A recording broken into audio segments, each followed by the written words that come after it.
14회입니다.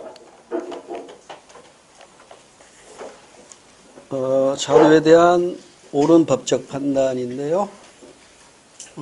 가벌병이 나와 있고 만 12, 15, 19 이렇게 돼 있어요. 그 다음에 행위가 나와 있는데 행위가 모습지만 나와 있죠. 이걸 먼저 아셔야 되죠. 10세 모두 만입니다. 14세 19세 여기에서 10세에서 14세까지 이 사이를 우리가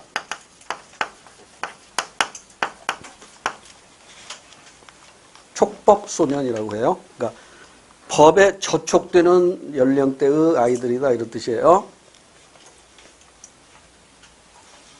14세부터 19세는 이게 형법상은 14세 이상이면 성년이잖아요. 근데 민법상으로는 이게 미성년자란 말이에요. 그래서 이거 범죄는 성립돼요. 범죄는 성립되지만 미성년자이기 때문에 범죄 소년이다 이렇게 얘기해요. 그래서 이들을 싸그리 묶으면 우범 소년이라고 해요.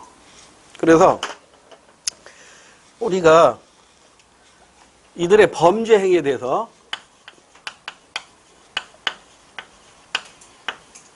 그러니까 촉법소년의 범죄 행위냐 범죄 소년의 범죄 행위냐에 따라서 이걸 형사법원에서 형벌을 부과할 수도 있고요. 가정법원 소년부에서 보호처분을 부과할 수도 있어요. 그러니까 이제 형벌을 부과하면 이제 교도소 가는 것이고 보호처분을 부과하면 소년원 가는 거죠. 교도소 가면 전과자가 기록으로 남지만 소년원 가면 전과자로 기록은 남지는 않아요. 그러면 촉법소년의 경우에는 형벌 부과할 수 없어요. 보호처분은 가능해요. 근데 범죄소년은요. 예 또는이에요. 또는. 예. 그러니까 형벌도 부과하고 보호처분도 부과하는 건 아니고 둘 중에 하나예요. 그러면 이리 보낼 것이냐 이리 보낼 것이냐 누가 판단하죠? 검사가 판단하는 거예요. 검사. 그래서 이제 이 검사가 이리 보낼 수도 있고 이리 보낼 수도 있어요. 그래서 이 검사가 이리 보내느냐 저리 보내느냐를 판단하기 위해서 결정 전 조사 제도를 활용해야 됩니다. 이걸 결정하기 전에 이 아이가 그 동네에서 어떤 아이로 평가받는가를 그 조사관을 보내가지고 조사하게 만들어요. 이걸 결정 전 조사 제도라고 합니다. 그래서 이리 보낼 수도 있고 이리 보낼 수 있고 또 어디로 보낼 수 있죠?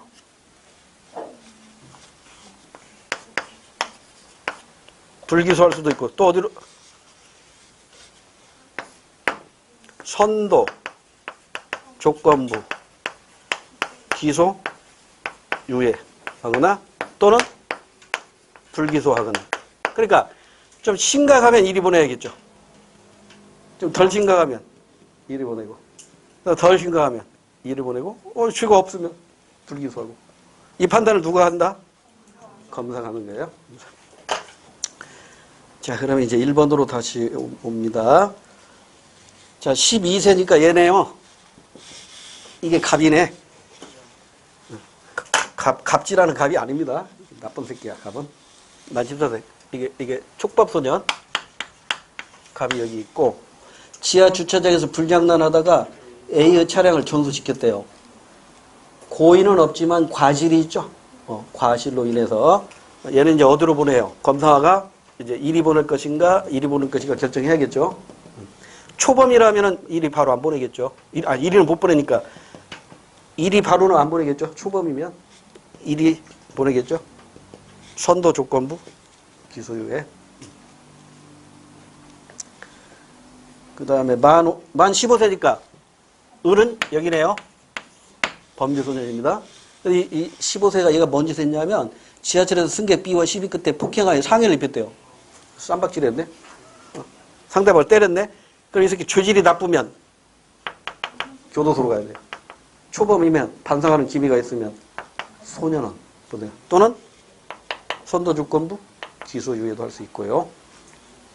그 다음에 19세니까 여기네. 19세니까 만 19세면 성년이죠. 가불평. 병은 강도행위를 하다가 C를 폭행하여 사망했네요. 이건 구제불능이네. 얘는 교도소 가야 됩니다. 사망했으니까 취하 5년, 취고 사형입니다. 1번 갑과 을은 보호처분을 받을 수 있다. 갑은 보호처분 받을 수 있고 을도 보호처분 받을 수 있잖아요. 맞네? 정답이네. 나머지는 공부거리. 을은 가정법원 소년부에서 형벌을 받을 수 있다. 을은 범죄소년이니까 형사법 뭐라? 이거 말이 틀리잖아. 형사법원에서 형벌이라고 해야지. 근데 가정법원 소년부에서 형벌 이건 말이 안 돼요. 연결이 잘못돼 있어요. 이렇게만 받겠지. 을은 가정법원 소년부에서 보호처분을 받을 수 있다 하면 맞아. 보호처분은 맞지만 형벌은 이건 형사법원에서 하는 거니까 틀렸어요. 3번 갑을병 모두 소년법 적용 대상자이다. 아니죠. 병은 소년법 적용이 안 돼요. 만 19세니까 이건 성인으로 본단 말이에요. 그 다음에 4번 병이 형벌을 받을 경우 형사상 특례가 적용 안 됩니다. 청소년이 아니기 때문에 촉법소년이나 범죄소년이 아니기 때문에 특례가 인정이 안 돼요. 1번만 맞는 것으로 정답입니다. 2번 문제. 다음에 A, B에 대한 설명으로 옳은 것은 A는 법은 마땅히 이렇게 되어야 한다. 마땅히 법칙. 이걸 당위 법칙이라고 하죠. 점에서 B와 구별된다. 그러니까 B는 마땅히 이렇게 하는 게 아니라는 얘기죠. 마땅히 하는 건 아니네. B는 인위적으로 형성된 B와 달리 점에서 B와 구별되고 인위적으로 형성된 B와 달리 A는 이성에 의해 선험적으로 인식되어지는 법이라 할 수 있다. A하고 B가 뭘까요? 옛날에 시험문제 많이 나왔던 건데 여러분 우리 인간이 지켜야 할 가장 아름다운 사회규범이 도덕입니다. 도덕은 어디서 나온 거예요? 우리 인간이 가지고 있는 선량한 양심에서 비롯되는 거예요. 선량한 양심.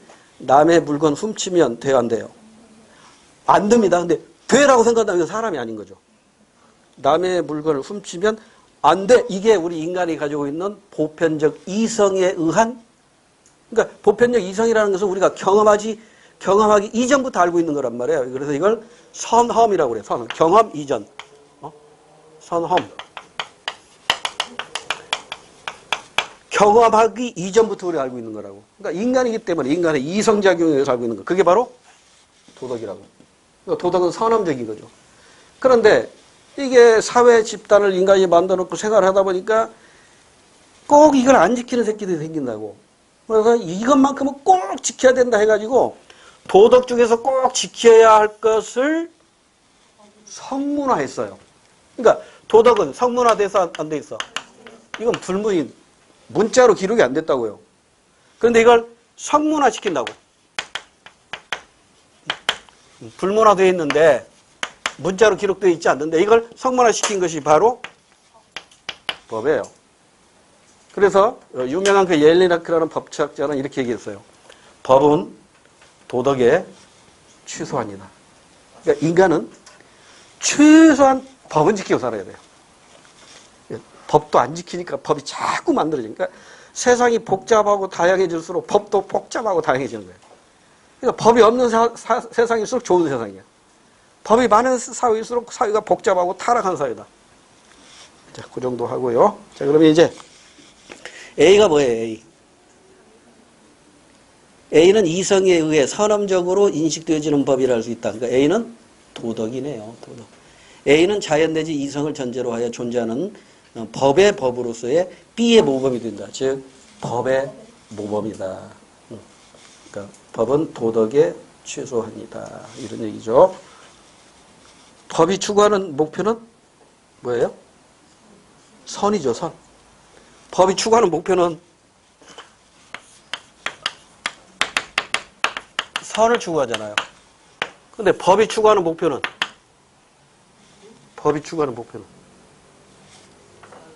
이거 뭐예요?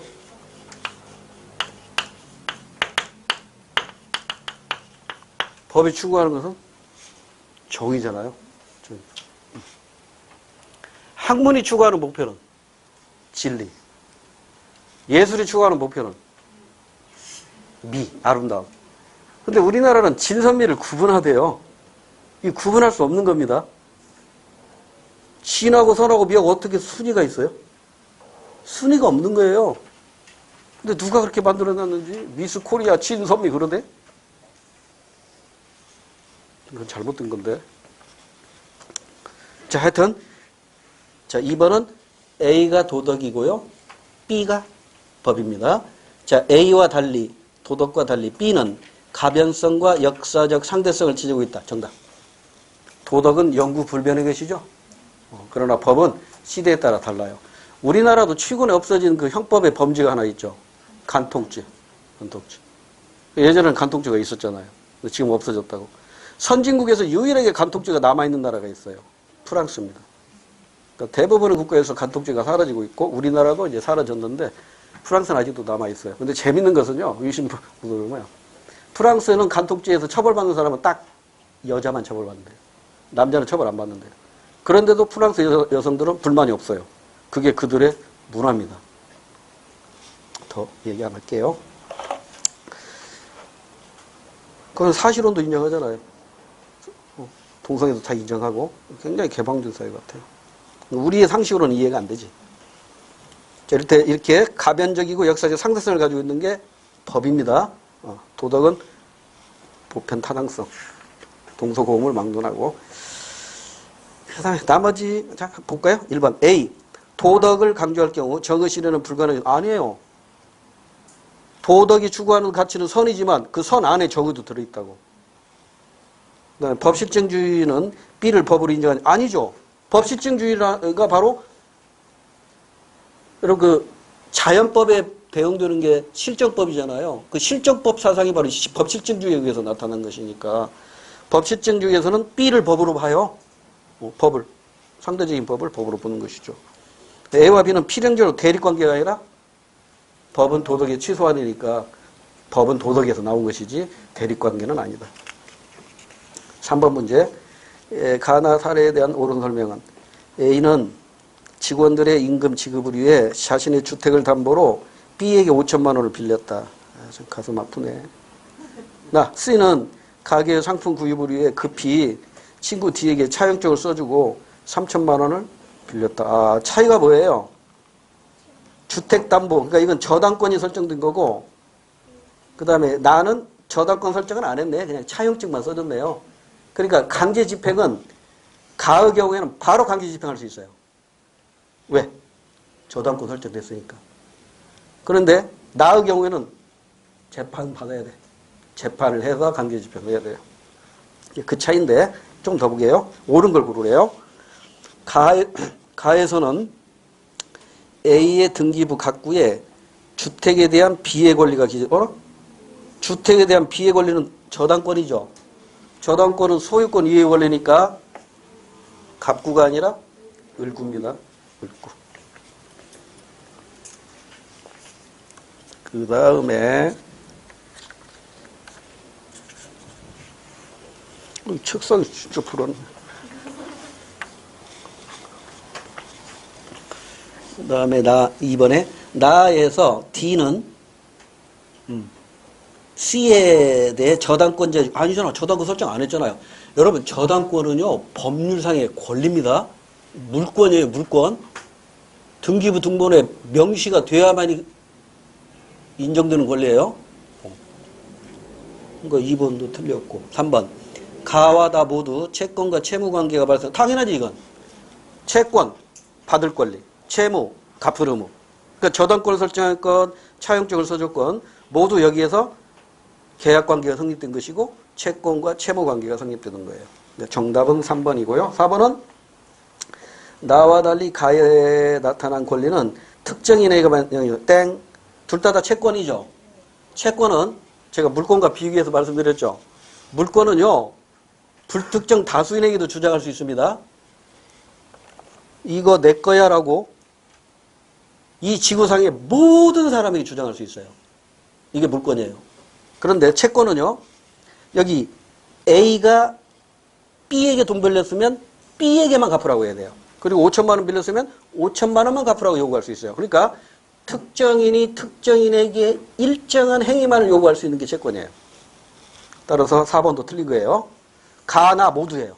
가나 모두 특정인이 특정인에 대해서 일정한 행위만을 요구할 수 있는 청구권적 성격을 가지고 있는 게 바로 채권입니다. 4번으로 갈게요. 다음에 갑과 을이 지닌 국가간 볼까요? 갑, 국민들의 생활에 개입을 적게 해서 국민의 자유를 최대한 보장해주는 정부가 가장 좋은 정부라고 생각합니다. 야경 국가간이죠. 최소의 정부가 최선의 정부라는 근대 야경 국가의 국가간이고요. 아닙니다. 적극적으로 국민들의 생활에 개입해서 국민의 복지를 실현하는 정부를 좋은 정부라고 할 수 있습니다. 큰 정부론이죠. 현대 복지국가의 국가간입니다. 그럼 옳은 거 찾으래요. 1번. 값은 기본권 제한의 필요성 땡. 근대 야경 국가는요, 국민의 자유를 최대한 보장하자는 것이고요. 현대 복지국가는요, 제한할 수 있어야 된다는 게 바로 현대 복지국가죠. 2번. 을은 재산권 행사의 공공성 인자다. 정답. 싱겁죠? 이런 거 틀리면 안 되겠죠. 3번은 시장의 자율적 조정 능력을 인정하는 건 근대 야경 국가입니다. 그래서 우리 자본주의와 연결을 시켜본다면 근대 야경 국가는 자유방임 자본주의고요. 현대 복지국가는 수정 자본주의, 즉 큰 정부 복지국가에 해당이 된다. 이렇게 이해하시면 됩니다. 3번도 틀렸고. 4번. 값은 적극적 자유, 을은 소극적 자유. 반대로 되어 있죠. 값이 소극적 자유, 을이 적극적 자유입니다. 5번. 다음에 부하반은 정치 권력의 행사, 정치 권력 행사의 사례로 옳은 걸 찾으래요. 사례 가지고 출제했네요. 가 사례는 뭐예요? 정당성은 낮은데 합법성은 높네요. 우리는 이걸 뭐라고 하죠? 형식적 법치. 형식적 법치. 금융거래의 투명성을 확보하기 위해 긴급재정경제명령으로 금융실명제를 시행하였다. 이건 나로 봐야죠. 정당성과 합법성을 같이 높인 거니까. 1번은 가가 아니라 나로 봐야 되고요. 2번. 국민의 자유를 부당하게 제한하는 법이 비록 악법이라도 지켜야 한다는 입장은 이건 바로 합법성만을 강조하는 것이죠. 그러니까 가번으로 봐야겠죠. 정당성은 없고 합법성만 강조하는 것이니까 가. 그러니까 2번도 틀렸네요. 나가 아니라 가로 해야 되고요. 3번. 대통령 3선 제안을 철폐하기 위해 4.4.5.2개, 4.4.5.2개 언제더라? 시험 문제 자주 나오지는 않는데, 제가 헌법 개정 공부할 때, 홀수 3, 5, 7, 9, 그러니까 3, 5, 7, 9에서 주로 시험 문제 난다고 그랬잖아요. 그 1차 개헌은 이게 발췌 개헌이라고 해가지고, 이승만 때, 그 다음에 2차 개헌이 이게 4.4.5.2 개헌인데, 이게 어쩌다 한 번씩 이렇게 문장에서 나와요. 이게 4.4.5.2 개헌은 이승만이 이게 지금 대통령 한 번 했잖아요. 그런데 지금 두 번째 대통령이 출마해 보대요. 못 한다고. 왜냐하면 대통령 임기는 4년이며 중임할 수, 이거 미국과 컨딩이 있거든요. 그게 이제 이 두 번째 출마를 할 수 있네요. 근데 두 번째 출마하면 이때 국회에서 뽑았잖아요. 근데 국회에서 뽑으면 안 될 것 같으니까 이제 국민이 뽑자, 직접적으로 하자. 그러니까 이때 재밌는 게 뭐냐면 국회 재적의원이 203명이었어요. 이거 몰라도 돼요? 한번 듣기만 하세요. 그럼 203명에 3분의 2가 찬성을 해야 헌법이 통과됩니다. 그럼 3분의 2가 136명으로 정했다고요. 그런데 뚜껑을 딱 열어보니까 135명이 찬성하고 나머지는 기권이나 반대를 한 거야. 그러니까 한 명 모자라죠. 한 명 모자라서 이게 부결됐다고. 그러니까 이 4.4.5.2 개헌은요, 처음에 부결됐어요. 그러니까 이제 이승만과 그 쫄개들이 머리를 맞대고 그날 밤새도록 토론을 합니다. 그래서 서울대학교 수학과 교수를 불러요. 야, 이거 계산해봐, 수학적으로. 135.3333. 이거 반올림 돼야 안 돼. 반올림 안 되니까 136명이 아니라 135명이 맞습니다. 그래, 내일 국회 출두해. 그리고 다음날 국회가 열리고 수학 선생님 말씀 좀 듣겠습니다. 수학 교수가 이게 맞아요 하니까 그러면 가결됩니다. 꽝꽝꽝. 아주 재밌는 게 이게 445 개헌이라고. 반올림 헌법 개헌. 세계 역사에서 우리나라밖에 없어요. 자랑스러운 거죠. 이게 2차 개헌입니다. 2차 개헌. 자, 그럼 자 답으로 다시 와요. 대통령 3선 개헌을 철폐하기 위해 445 개헌 논리를 적용시켜 정족수 미달의 헌법 개정을 기습 처리했다. 이것은 합법성도 없고 정당성도 없는 거죠. 창피한 개헌이죠. 그래서 3번이 정답입니다. 3번. 그럼 4번.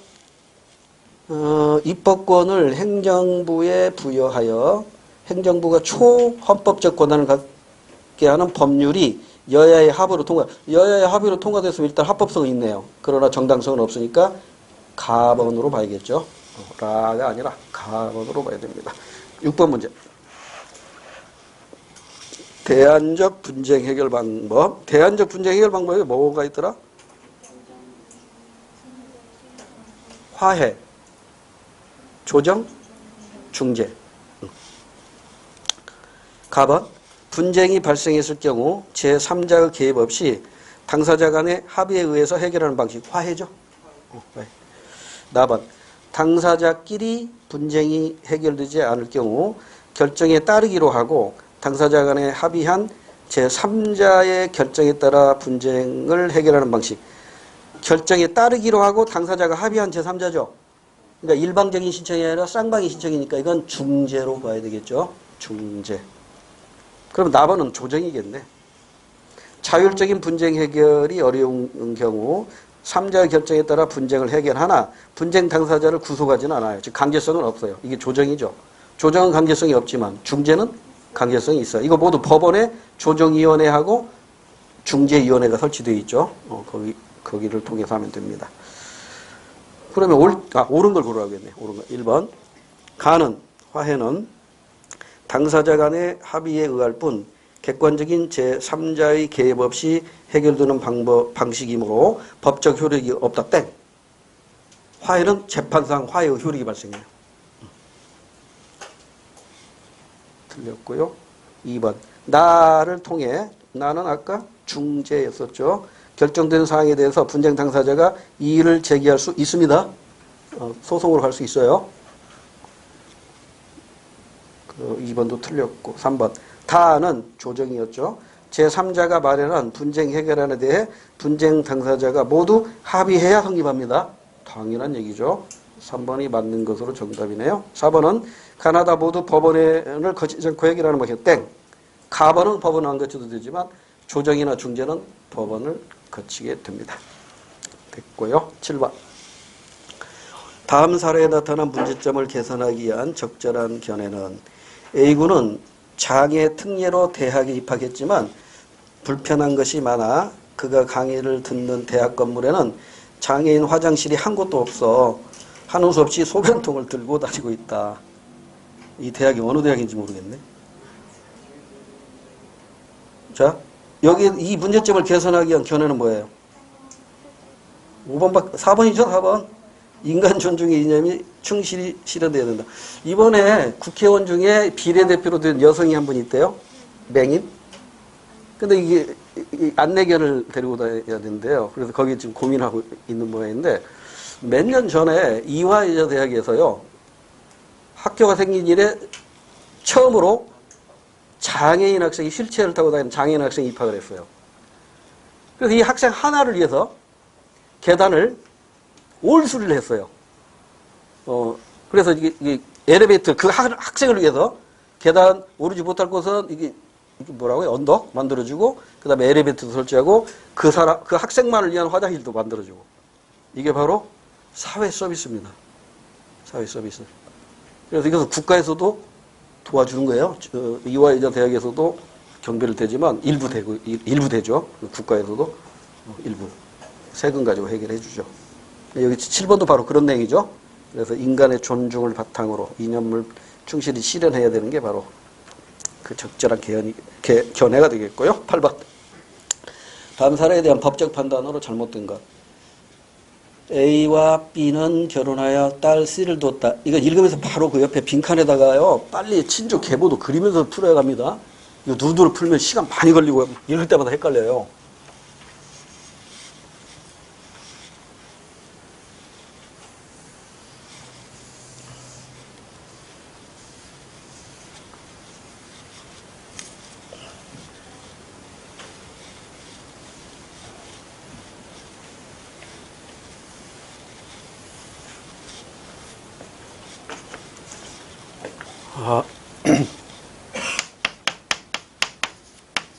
이렇게 돼 있죠. A와 B가 결혼하여 딸 C를 두었다. 보통 남자는 네모 아니면 세모로 많이 표시합니다. 여성은 동그라미로 많이 표시하니까. 그러나 남편 B는 자주 폭력을 행사하였고 C의 양육에는 관심이 없었다. 이에 A는 B와 이혼하였고 A가 C를 양육하기로 뭐라? 거꾸로 되어서 난다. 남편이 B네요. 그럼 우리가 또 통념상 이렇게 하면 안 되니까 A, B, C 이렇게 되네요. 그래서 이혼하게 되었고 A가 C를 이제 양육하기로 했다. A는 친정 어머니 D와 함께 C를 키웠다. A는 친정 어머니가 있네요. A의 친정 어머니가 있고요. C를 키웠지만 A는 병을 얻어 사망했다. 좀 가슴 아픈 얘기네 또. A가 사망했대요.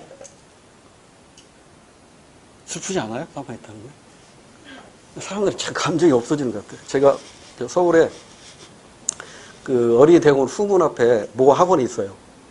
근데 거기서 이제 그 안내하는 카운터에 상담 직원들이 있잖아요. 서울은 그 제복을 입어요. 이쁘게.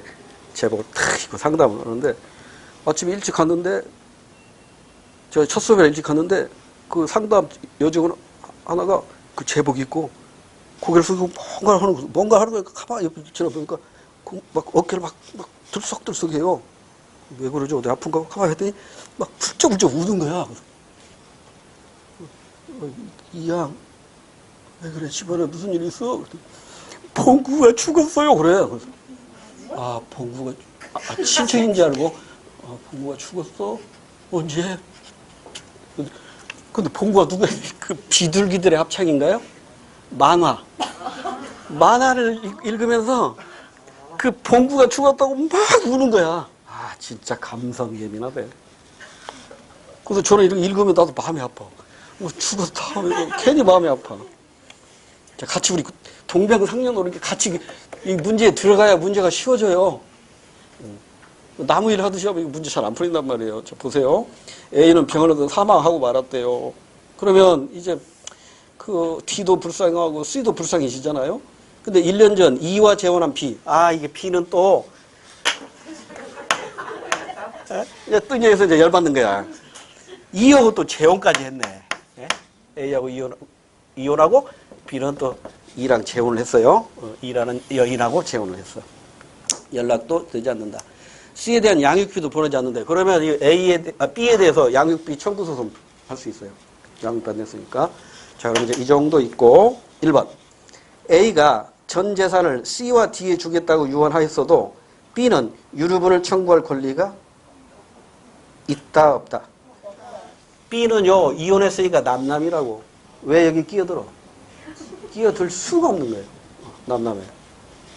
그러니까 1번이 잘못된 거죠.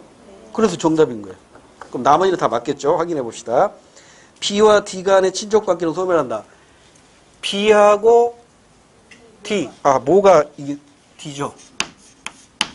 그러니까 혼인 관계 있을 때는 장모죠. 근데 이혼하니까 장모 관계가 사라지는 거야. 친족 관계가 사라지는 거예요. 그러니까 인척 관계가 사라지는 겁니다.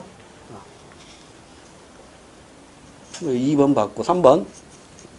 D는 C를 부양하는 데 필요한 비용을 B에게 청구할 수 있어요. 왜? 같이 키웠으니까. 같이 키웠다고 언급되어 있으니까 이 싸가지 없는 B에게 양육비 청구할 수 있습니다. 그 다음에 4번 E는 C를 친양자로 입양할 수 있다. 아, E가 C가 너무 불쌍하니까 우리 친양자로 와. 이걸 가능해요. 그러죠? 근데 얘가 15세 미만이어야 돼. 근데 몇 살이야? 안 나와 있네. 근데 할 수는 있어요. 15세 미만이라면 친양자로 입양할 수 있어요. 근데 이거는 둘의 합의도 해야 되고, 그 다음에 가정법원에서 선고도 해야 돼요. 가정법원에서 허락도 해야 됩니다. 그게 친양자 입양이죠. 이게 1번만 틀렸고 나머지는 다 맞아요. 친양자 입양하면 얘 성씨는 어떻게 누구 따라가요? 원래 B의 자녀니까 그냥 그대로 따라가도 되겠네. 그대로 따라가도 되겠네. 자, 9번 문제로 갈게요. 다음 글이 주장하는 정치의 성격과 부합하는 진술은 군주는 기본적으로 인간이어야 하지만 필요시 언제라도 동물이 될 수 있어야 된다. 아, 이거 군주론, 마키아벨리의 군주론 아시죠? 마키아벨리 몰라도 돼요. 하여튼 군주는요, 사람 이상, 사람 플러스, 그러니까 인간적인 면도 있어야 되지만 폭구로서 동물적인 그런 면도 있어야 된다는 거죠. 그래서 그리스 신화에 나오는 많은 영웅들의 스승인 케이로는 켄타우로스의 일족인 반인 반마. 몸통은 말이고 얼굴은 사람이었죠. 그러니까 반절은 사람, 반절은 말이다. 이런 군주가 인간과 동물의 본성을 모두 활용할 필요가 있으며 그중 하나라도 없으면 쓸모가 없다는 것을 상징한다. 마키아벨리의 군주론에 나오는 이야기입니다. 절대 군주와 관계가 되는 것이죠. 정치란 인과 의를 실천하는 활동이다. 이건 우리 맹자님 말씀이에요. 인과 의. 사랑과 정의죠. 여러분, 공자의 논어에서 가장 많이 나오는 단어가 뭔지 아세요? 여기 나와있죠. 인이에요, 인. 성서에서 가장 많이 나오는 단어가 뭐예요? 사랑이에요. 그러니까 논어의 인하고요, 성서의 사랑하고는 똑같아요. 다만 그 사랑의 성격이 달라요. 성서의 사랑은요, 예수의 사랑은 뭐죠? 그거 베푸는 사랑이죠. 무조건 주는 사랑이죠. 아가페죠. 아가페죠. 근데 공자의 사랑은요, 그게 아니에요. 공자가 말하는 이 사랑은요, 싸가지 없는 사람은 사랑하면 안 된대요. 싸가지가 있어야 사랑. 그러니까 사람다운 사람이라야 사랑의 대상이 된대요. 그래서 이 책도 지금 우리 저기 청학동에 그 훈장어른이 있잖아요. 그 훈장어른이 전에 집에 가서 늦게 집에 도착해서 TV 보니까 이 청학동 훈장이 나와가지고 막 목소리 높이면서 뭘 설명을 해요. 저 양반 왜 이렇게 시끄럽게 하는가 했더니 우리 지금 이게 인자 있죠? 이게 지금 그 훈장어른 이게 글씨가 잘못됐다는 거야. 어질인자가. 이게 사랑을 의미하는 거잖아. 인. 이렇게 써야 된대요. 어떻게 써요? 똑같은가? 이 지금 책이 틀린 거야. 이게 맞다고. 책은 어떻게 돼 있어요? 평행선이잖아. 사람 인별에 두 이자거든요. 평행선을 그으면 이거 영원히 못 만난대요. 두 사람이 의지하는 게 사랑이래요. 여러분, 인자 함부로 쓰지 마세요. 책대로 그대로 이렇게 베끼지 마세요. 이건 사랑이 없는 거예요. 두 사람이 만나야 됩니다. 시험 문제 안 나오는데 한번 해봤어요. 피곤해서. 2번으로 갈게요. 정치적 목적 달성을 위해서는 윤리나 도덕에 어긋나는 행위도 할 수 있어요. 사람이 아니라 말이 될 수도 있어. 말은 의미가 좋은 거예요, 나쁜 거예요? 네? 말. 우리 개는 어때, 개? 우리 동양에서는 개는 안 좋은 의미죠. 서양 유목민들에게서는 개는 굉장히 충실한 동물이에요. 말은 어때요? 제가 유튜브에 들어가서 우연하게 보았는데 내 가슴에 상처를 입었어요.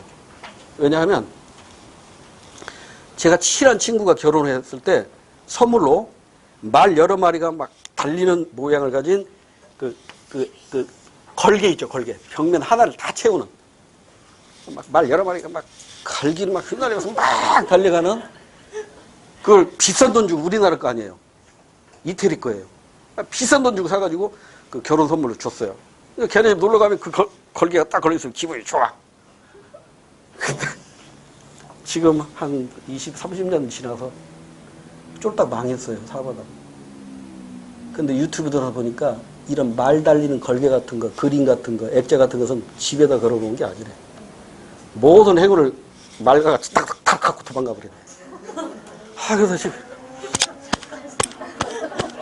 마음이 아파. 그걸 진작에 내가 알았으면 내가 그 선물 안 하는 거지. 그러니까 그 친구 만날 때 이 얘기하면 안 돼. 나도 왜 내가 또 유튜브에서 그걸 봐가지고 또 마음이 걸리지. 자, 넘어갑니다. 묻자고 한 얘기고요. 자, 나머지는 이제 여러분 목록 10번으로 갈게요. 그림은 국제행위 주체들과 그 상호작용을 나타낸 건데요. 설명으로 옳지 않은 걸 찾으래. 각국, 을국, 아하, 국가. 그 다음에 초국가적 행위체가 있네. 여기는 뭐가 있죠? 국제기구도 있고, 다국적 기업도 있고. 네? 그 다음에 그 정도죠? 그래서 이제 이 초국가적 행위체 중에 이제 국제기구가 있는데, 국제기구는 또 분류 기준에 따라서 크게 세 가지로 나눠지죠. 그것도 설명하면 길어지는데, 했던 거죠. 설명했던 거니까. 자, 옳지 않은 거 찾아봅시다. 1번. 기역은 갑국입니다. 국가. 국제사회에서 대위적으로 간섭받지 않을 권리를 행사하는 주체도. 당연하죠. 내정 간섭받지 않아야 됩니다. 내정 간섭하는 것은 국제관습법 위반이라고 소개한 바가 있어요. 1번 맞아요. 2번. 니은. 니은은 을국에서 갑국으로 이렇게 화살표가 되어 있네요. 니은의 사례로 외교관의 신임 접수를 들 수 있다. 갑국과 을국이 이렇게 서로 의사 표시가 이루어지는 거잖아요. 그러니까 이것은 내가 당신네 나라의 외교관을 보내겠습니다. 이걸 아그레망이라고 하거든요. 그러면 아그레망을 이제 승인하면 이제 외교관을 서로 보내게 되는 것이죠. 그러니까 2번도 맞다고 봐야 돼요. 국가 간의 외교관 신임 접수 맞고. 3번. 디귿. 디귿은 국가하고 초국가적 행위체하고 디귿의 사례로 국제사면위원회가 국제사면위원회는 국제기구 중에 하나죠. 자, 그럼 이거 구분해볼까? AI라고 표현하죠. 엠네스티 인터내셔널이죠. 정부기구, 비정부기구. 그 다음에 그 기능면에서 지역적 기구, 세계적 기구 이렇게 되는 거야. 그 다음에 이게 지역적 범위고, 기능면에서 제한적 기구, 포괄적 기구 이렇게 나눠지잖아요. 그러면 AI 즉 국제사면위원회죠.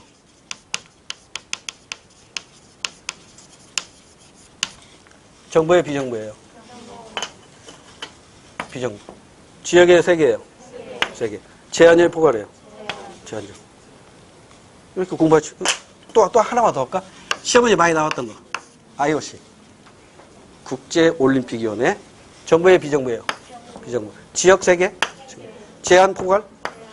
똑같네. 그러니까 얘나. WTO. 정부, 비정부? 정부. 지역 세 개. 세 개. 제한, 포괄. 경제니까. UN.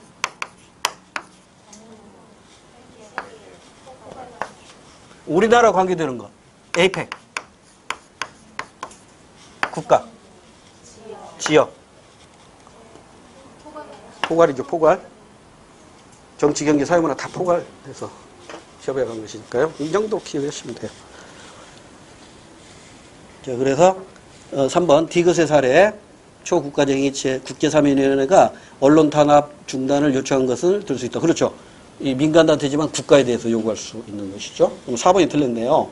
니을과 달리 초국가적 행위체 A와 달리 기업, 갑국의 관심이 특정 분야에 한정되어 있다. 아니에요. 관심은 다 똑같아요. 국제사회에서의 관심은 동일합니다. 그래서 4번이 틀린 것으로 정답이고요. 그 다음에 11번에 밑줄침 변화가 나타날 수 있는 경우로 옳은 것. 바닷가재네. 수요와 공급 곡선, 좌우 대칭. 바닷가재의 수요가 상대적으로 적은 봄에 메인주의 어부들은 바닷가재를 파운드당 4달러 50센트에 판매할 수 있다. 하지만 바닷가재 수요가 훨씬 많은 여름에는 파운드당 3달러밖에 받지 못한대요. 여러분, 바닷가재 수요가 많으면 당연히 비싸져야죠. 근데 공급이 더 많아져 버렸다면 싸지겠죠. 자, 그러면 바닷가재 공급은 증가할 텐데 얼마나 증가해요? 수요 증가분보다 더 많이 증가하겠죠. 그럼 몇 번으로 해야 돼요? 2번으로 해야겠죠. 2번. 12번으로 갈게요. 표는 각국과 을국이 실시하는 가격 규제 정책을 비교한 건데요. 옳은 걸 고르래요. 우리 시험은 이게 각국, 을국 둘 중에 하나만 출제할 거예요. 그래야 1분에 풀어요. 이건 수능에서 출제된 것이라 갑국, 을국 두 개 나왔잖아요. 우리는 두 개를 다 공부해야 이 중에 어느 하나 나오더라도 다 맞을 수 있을 거 아니에요?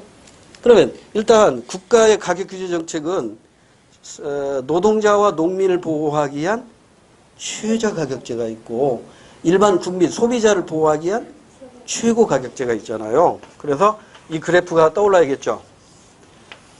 수요와 공급이 균형을 이루어질 때 균형가의 결정이 되는데 이걸 높게 규제하면 이게 뭐예요? 최저 가격제고 낮게 규제한 것이 최고 가격제예요. 그럼 최저 가격제는 최저임금제라든가 최저고가제라든가 이렇게 노동자, 농민을 보호하기 위한 것이고 최고 가격제는 일반 소비자를 보호하기 위한 것이죠. 자, 그러면 갑국을 보니까 X제와의 시장인데 소비자를 보호한대. 그럼 소비자 보니까 무슨 가격제예요? 최고 가격제죠. 그러니까 시장 균형 가격보다 낮게 규제하는 거겠죠. 이게 최고 가격제. 이게 갑국이래요. 갑국의 X제.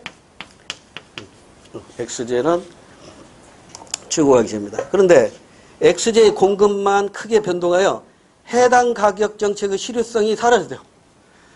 해당 가격 정책의 실효성이 사라졌다는 얘기는 그냥 시장에서 최고 가격에서 거래가 된다는 거야. 근데 시장에서 최고 가격에 거래되는데 뭐가 움직였다? X제의 공급만 변동했대. 그럼 공급이 감소해야 돼요? 증가해야 돼요?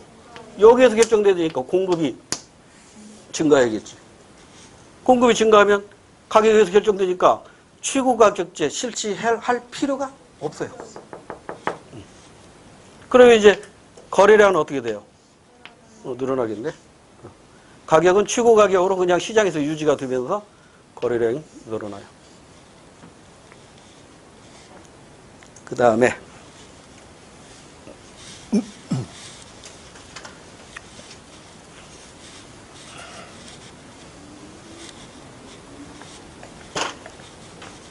을국을 볼까요? Y시장이네. 이게 생산자 보호래. 생산자 보니까 이거죠? 최저가격. 그러니까 이게 있으니까 정시인데. 이게 Y제. Y제는 최저가격제. 생산자 보호니까 최저가격제인데 Y제 수요가 변했대요. 이번에는 공급은 그대로고 수요가 변했대. 이 수요가. 그래서 해당 가격 규제 정책이 실효성이 없대. 그러니까 가격이 여기서 결정되는데 이게 변해가지고 이리 갔다는 얘기네. 그럼 수요가 어떻게 된 거야? 수요가 이렇게 증가해가지고 여기서 규제가 이루어지는 거죠. 그러면 원래보다 역시 거래량이 증가하네요. 둘 다 거래량 증가하네요. 지금 두 개 그림을 하나로 그러니까 더 복잡하네. 다시 그려줄게요. 자, 갑국이에요. 각국의 X제 공급만 변했대요. 그러니까 수요는 일정해요. 그리고 여기에서 시장의 균형가격이 결정되는데 X제는 최고 가격제를 실시했대요. 최고 가격제를 실시했어요. 근데 최고 가격제 실효성이 사라졌대. 실효성이 사라졌다는 얘기는 최고 가격에서 가격이 결정됐다는 얘기인데 여기나 여기겠죠? 그런데 문제는 공급만 변한다고 그랬잖아. X제의 공급만 크게 변동해요. 그러니까 여기 있으면 공급은 변하는 게 아니잖아. 변하려면 이리 가야겠지. 이렇게 되겠지. 그래서 거래량 증가. 이거고, 을북은 Y제입니다.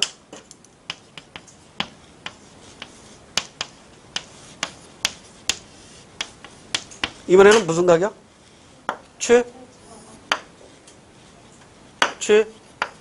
최저가격이잖아. 최저가격. 그러니까 최저가격이니까 이건 노동자와 농민을 보호해야 돼. 뭐가 발생해요? 최저가격은 초과 공급. 여기서는 초과 수요. 그러니까 여기서는 초과 수요가 발생하고, 여기서는 초과 공급이 발생하죠. 그런데 지금 여기서 문제는 가격이 여기나 여기에서 결정이 되는데, 그래서 최저가격제가 실효성이 없어진 거죠. 그런데 이번에 뭐가 움직인다고 그랬죠? 수요가 움직인다고 그랬어요. 그러니까 여기 있으면 수요가 안 움직인 것이니까 이리 가야겠지. 이렇게 수요가. 그러니까 거래량은 여기에서 여기로 증가하는 거예요. 그러니까 둘 다 거래량은 증가하네요. 그 얘기를, 이 두 개 문제를 하나로 이게 농축시켜버린 거라고. 그래서 이건 수능에서는 3점짜리로 나온 거예요. 우리 시험에서는 이거 이렇게 못 내요. 욕먹어요. 1분에 못 푼다고. 그러니까 하나만 가지고 출제할 거라고. 자, 1번. 니은은 초과 공급. 어디야? 니은 각국은 초과 공급이 아니라 초과 수요. 초과 수요.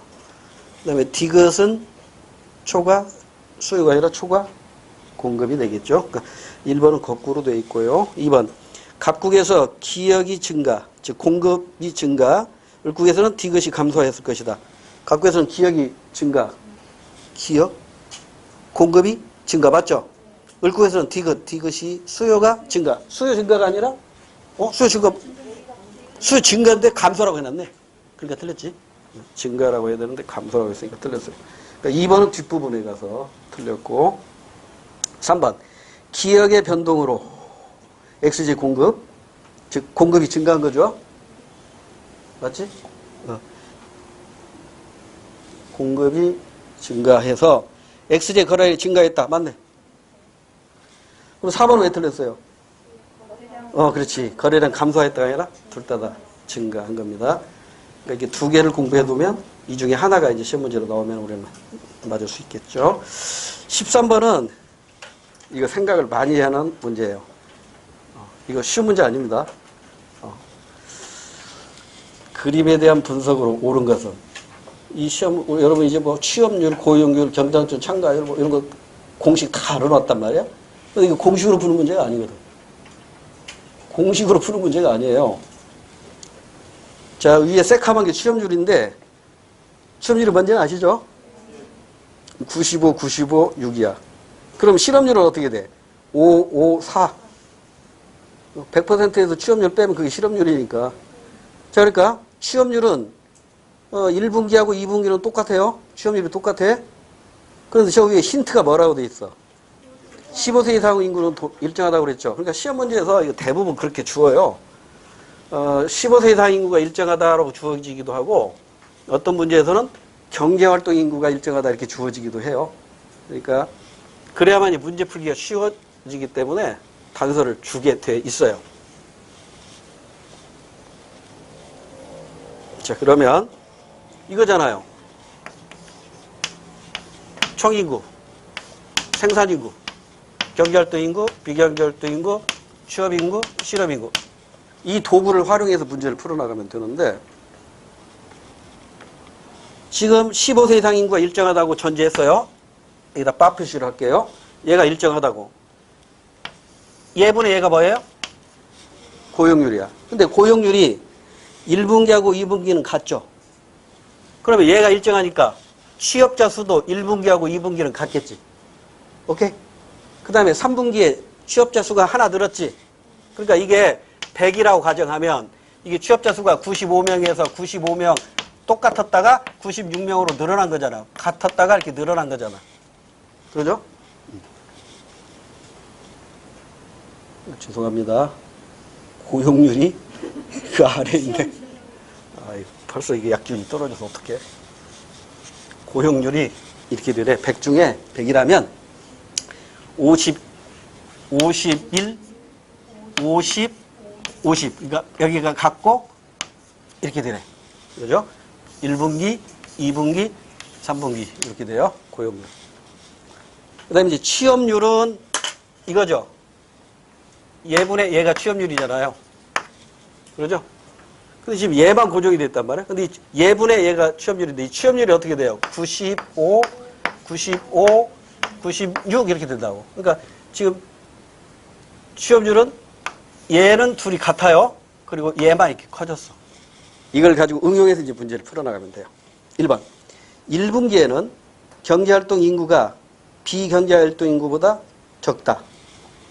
경제활동 인구가 비경제활동 인구보다 적대. 맞는가 확인해 보자고요. 자, 이건 산수인데 이 숫자를 어떻게 설명해야 이해가 빠를까? 보세요.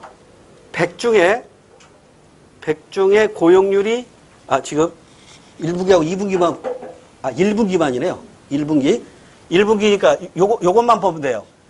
고용률이 51%고 취업률이 95%죠. 그러면 지금 100명 중에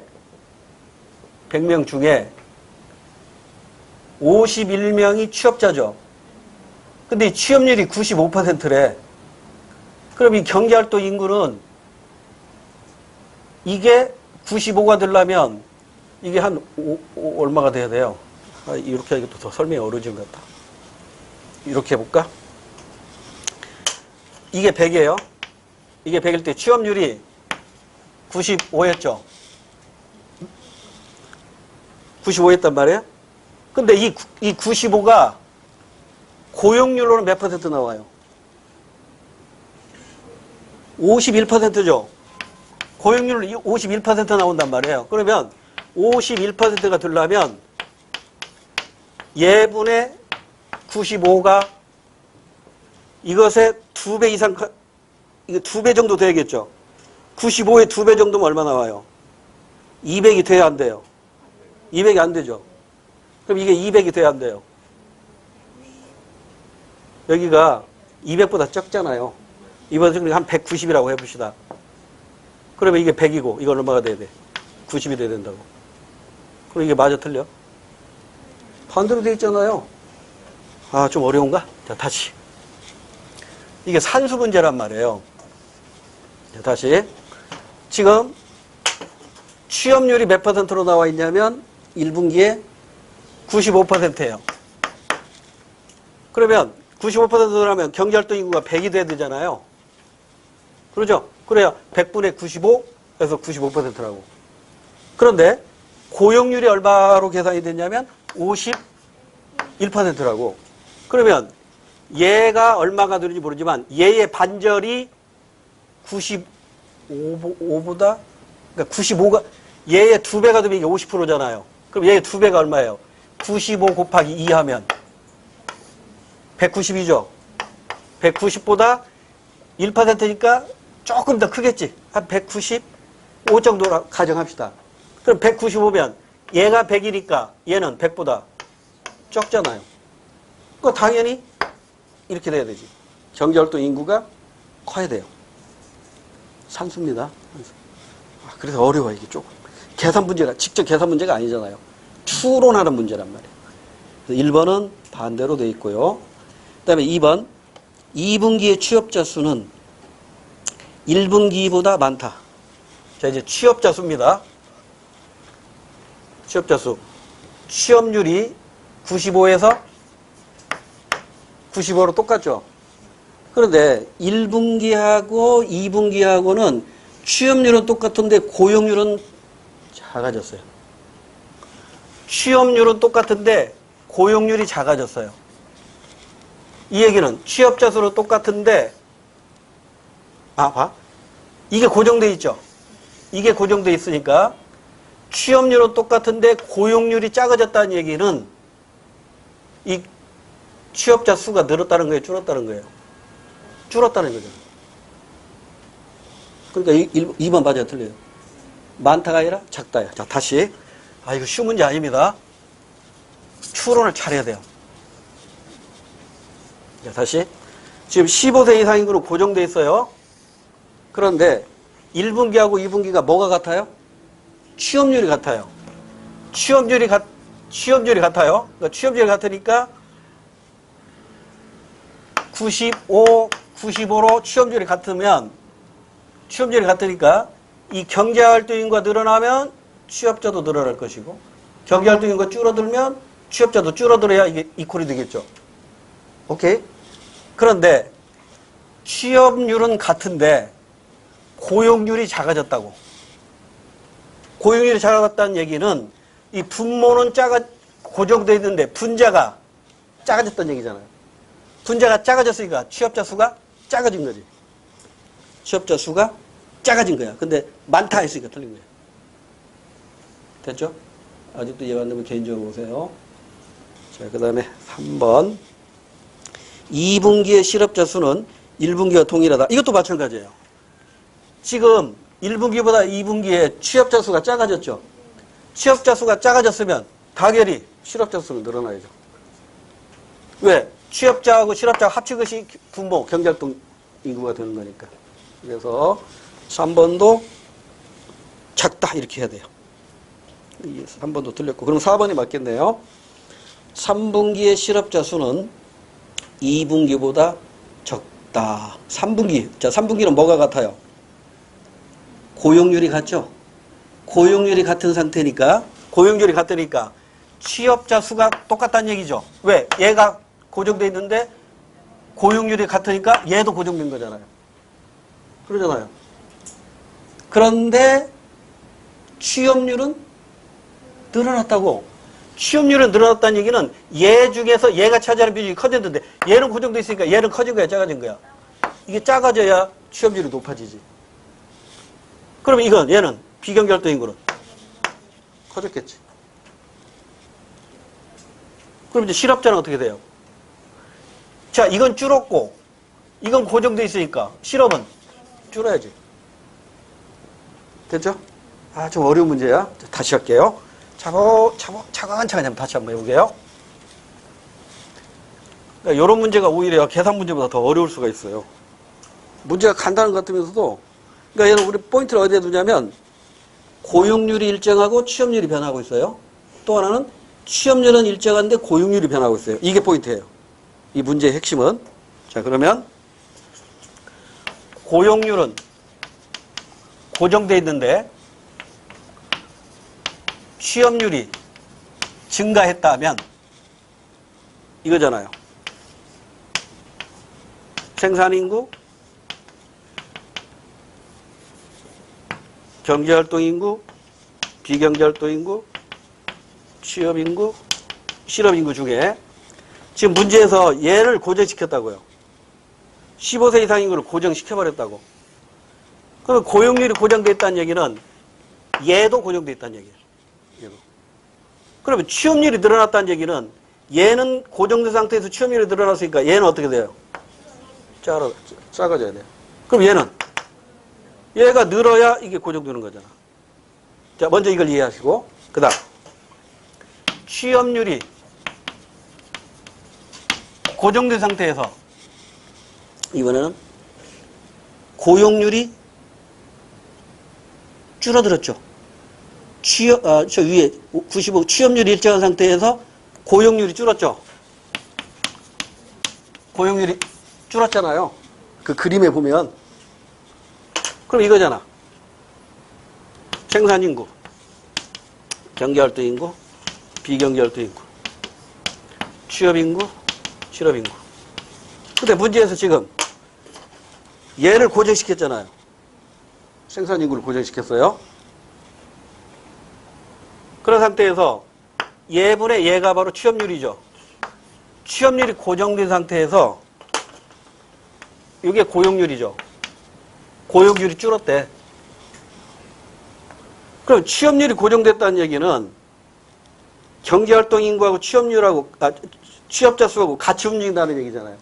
얘가 증가하면 얘도 증가하고, 얘가 감소하면 얘도 감소하고. 그래야 취업률이 일정하잖아요. 그러죠? 그럼 이제 취업률이 고정된 상태에서 고용률이 하락했다는 얘기는 고용률이 하락했으니까 얘가 고정돼 있으니까 얘가 자꾸 줄어든다는 얘기잖아.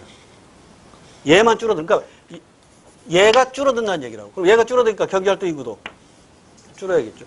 그럼 얘가 줄었으니까 얘는 늘어나겠지. 이 원리를 여기다 활용하면 된다고요. 됐나요? 자, 그래서 일단 이 두 개의 원리 두 개 다 가지고 우리 시험 문제 내기는 어려워요. 그러니까 우리 시험에서 아마 하나 가지고 낼 거야. 다시 얘기됐죠? 고용률이 고정된 상태에서 취업률이 증가했다. 그러면 얘가 고정되어 있다는 거야. 얘가. 근데 이 취업률이 증가했다는 얘기는 이게 취업률이 증가했다는 얘기는 얘가 감소하면서 얘는 그대로 있는 거잖아. 고용률이 고정되어 있으니까 얘도 고정되어 있고 얘도 고정되어 있으니까. 그러죠? 집에서 다시 한번 활용하세요. 이걸 그대로 다시 한번 13번 문제로 활용하세요. 시간 관계상 여기까지만 할게요. 14번으로 갑니다. 그림은 각국의 국민소득 지표로 변화라 추이를 나타낸 건데 옳은 걸 찾으래요. 실질 GNP하고 실질 GDP가 나왔네. 어라? 실질 GDP하고 명목 GDP는 공부 많이 했는데 갑자기 실질 GNP하고 실질 GDP가 나왔단 말이야? 그럼 결국 이것은 실질은 공통적인 거고 차이는 GNP하고 GDP죠? 그럼 뭐가 떠올라야 돼요? 요게 떠올라야 되지. GDP하고 GNP하고 A 영역, B 영역, C 영역 기계적으로 나와야 되죠. A가 뭐예요? 해외 지불소득. B는 국내 내국인 소득. C가 해외 수치소득. 이렇게 되잖아요.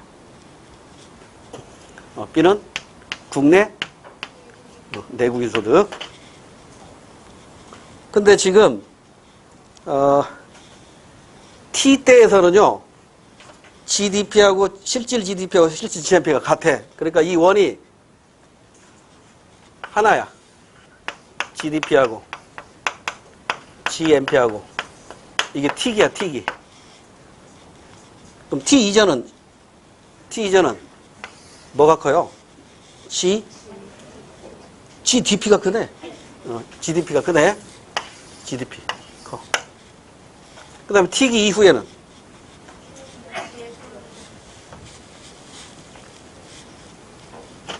T기 이후에는 GNP가 크죠. 여기서는 GNP가 커.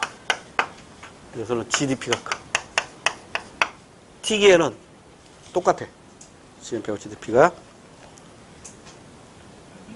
T년의 물가지수는 100이다. 물가지수 알 수 있어요? 없어요? 없어요. 물가지수를 알려면 명목 GDP하고 실질 GDP를 알거나 명목 GNP하고 실질 GNP를 알아야 돼. 실질분의 명목이 물가지수죠. 근데 여기 명목이 안 나와 있기 때문에 물가지수를 알 수가 없어요. 1번 땡. 2번.